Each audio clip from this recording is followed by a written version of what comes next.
before coming to Mexico City, we did our research. We read some not so nice stuff about the security and some safety issues, and we got a lot of messages from people saying please be careful walking around with a big old camera. So we made sure that we picked a really good neighborhood, which is called Roma Norte, to stay and to explore. So we've just wrapped up a tour of both Roma Norte and La Condesa, two neighborhoods that are awesome. They're awesome. They are full of green parks, and there are amazing cafes literally around every single corner. Restaurants, and the style is very apparent.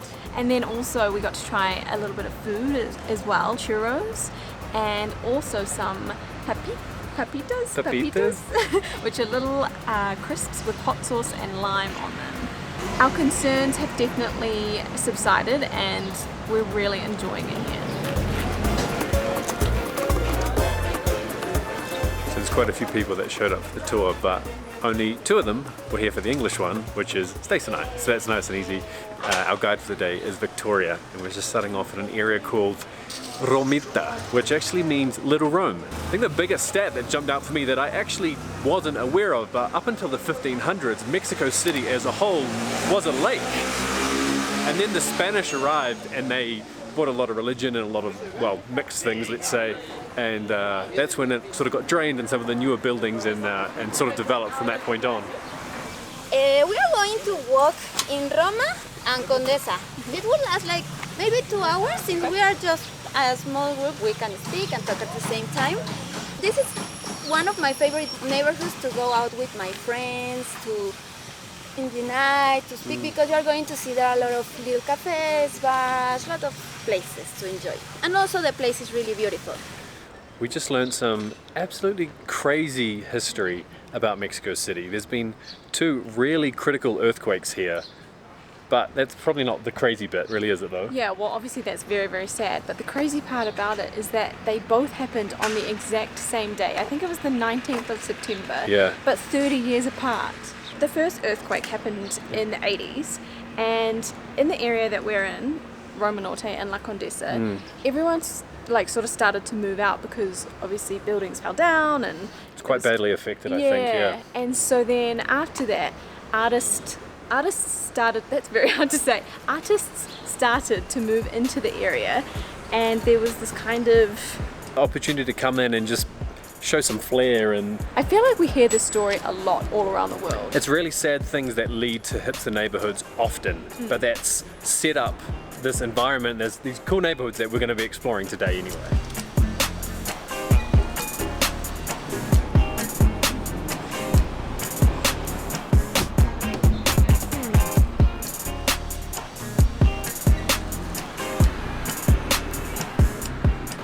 Definitely a very different feeling now that we're in this neighborhood. Buildings are getting a little bit bigger. You can start to see those logos changing, and there's more little designer shops, and there's the cafes and the restaurants, and just a little bit of a step up in terms of class. One of the things that I really like though is that, well, 1, we've got some sun now. There's 2, that even though there's all of these buildings and there's this Art Deco design everywhere, it's still really green. You can see all of the trees lining down all of the streets. It is a big city. It's got that typical concrete feel to it. There's also this really nice feel of green and a little bit more peaceful, and it's still actually relatively slow paced, but with the trees overarching and stuff, it just adds it's just a nice little touch. Before we show you the best churros we've ever eaten, we just want to take a quick moment to thank Skillshare for sponsoring this video. It's a new year, and so one of our resolutions for 2020 is to kind of develop the way that we tell stories and how we capture moments to share back with you guys, and Skillshare has already helped us massively with that. It's an online learning community and the chance to learn new skills or grow your existing creative passions like us, with most classes being under about 60 minutes and catering for all kind of skill levels. You can pretty much learn anything you want. Some of the current top classes are about interior design, shooting and editing for Instagram, and even on how to build habits that last. One course that we loved was called Advanced Aerial Videography by some guys called Wild Rabbit Productions. Even though we fly drones often, this one was insightful because it was like a behind the scenes into how professionals do it and the shots that they choose and why they kind of chose them to set up the narrative, more of the story. So normally we'd have to go to an in-person workshop or something to get that kind of value, but an annual subscription is only $10 a month, and once you join, the amount of classes that you can take is completely unlimited as well. So if you're keen to make 2020 a year where you can explore either some new skills or get lost in some existing creativity like us, then we've got a link in the description below for you to grab 2 months of free premium membership so you can check it out for yourself, and let us know as well in the comments what classes you personally take. And from Stacey and I, we just want to say thanks so much for supporting the people that make travel videos like this possible. We've already got such a huge list of places that we want to come back to. This is why we always say to people, when you go to a new place, do a walking tour. So we're taking our own advice. Or a food tour. This place is called Mercado Roma. It's such a cool marketplace, and they've got all sorts of different, there's a lot of smells, a lot of different food places. So I think we'll definitely be back. It's like a little hipster heaven of mini markets. I saw stuff outside. I want to do some shopping. So even though it is considered a market, it's not the traditional kind of market, as I'm sure the footage shows quite obviously. It's groupings of individual little restaurants and stores and cafes and bars. It's almost like the stalls, and so you can come in with a bunch of people and you'll order, you get to sit down together. But this is a churros place by the looks of it. What are all these options? So that's just one. Is this the famous one? Yeah, I think this one. Well, I think we should get 4. Yeah, let's get 4. Okay. They just come with sugar? Sure. Okay. We got 4 churros. We actually got some bonus ones in there. Yeah, I don't know how. And also a caramel type sauce for 34 pesos, I think. I've never seen how a churro is made.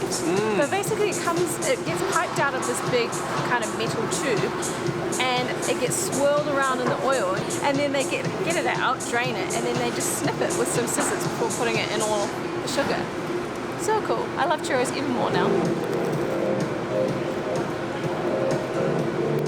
I got churro all over me. Really?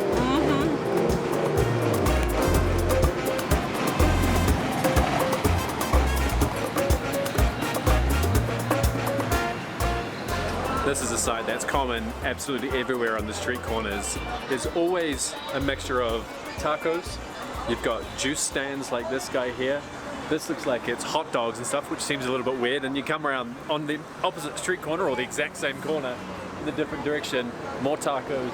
They've got corn chips, or like just chips. But we haven't really experimented just too much just yet. It's always good to come on a trip like this and you can speak to somebody like Victoria and they can tell you the right ones to go to. Earlier on, maybe about 20 minutes into this walk, I saw somebody on a street corner that had churros, and I was like, let's just grab some, we can walk and talk and it'll be great. And she was like, that's good, they'll be nice. But you know, I've got the place, and that was the place that we went to just back there.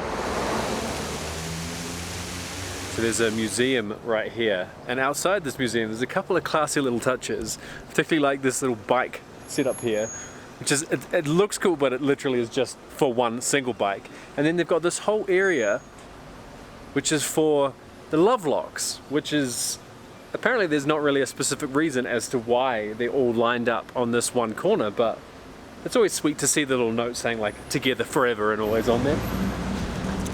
Yes, here we still have them because in France they took them. Yeah, they took them off the bridge. But here it's allowed.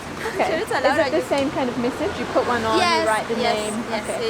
It's the same.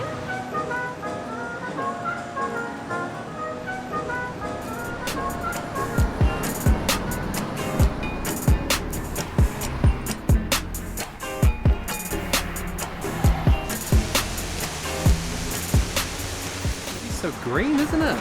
There's green everywhere. There seems to be these little pocket parks around every single corner. And then when you're walking down the street, there's these like laneways basically that are lined with trees. And then, seen the size of this? It looks very good. It looks like a rainforest. I love it. It's so big you can't see out the other side. And then there's somebody selling pineapples. Very tropical. Yeah.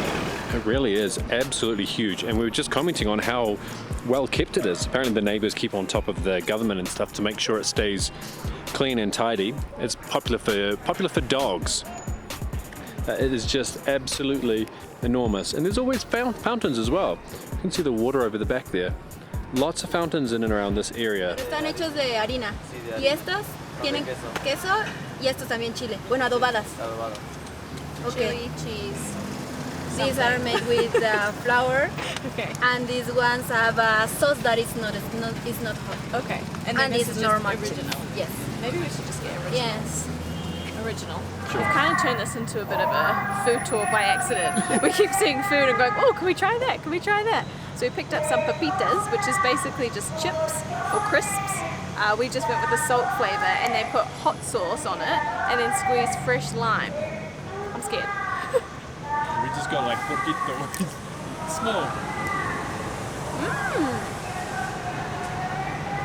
That's nice.